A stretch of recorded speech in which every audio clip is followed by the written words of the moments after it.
The following message is transmitted at the request of the Government Civil Support Agency, with authorization from the United States Civilization Preservation Force. The Government Civil Support Agency has been tracking the development and projected path of Hurricane Omar off the west coast of Florida.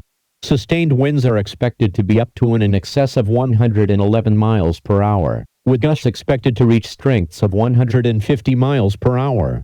Storm surge is expected to be up to and in excess of 8 feet in height. Flash flooding is expected as rainfall is projected to be in excess of 30 inches. Hurricane Omar is projected to make landfall within the next 36 hours. Hurricane conditions are expected to persist up to and in excess of 24 hours. These conditions present an extreme and unavoidable threat to life and property. Report to your local United States Civilization Preservation Force installation for processing. Carry only 1 to 2 portable bags of essential property and any form of identification you may possess. Rations and medical attention will be supplied by on-station GCSA representatives. Civilians contaminated with the Radix virus are to avoid crowds and form an alternate line for secondary processing and treatment.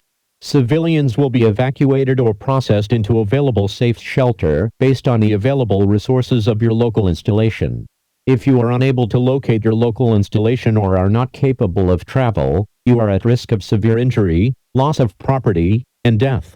Seek shelter underground or within large, reinforced structures without windows. Do not attempt to exit your improvised shelter location until the all-clear notice has been given. Remain armed and vigilant in unexplored underground areas. Avoid infected areas and populations.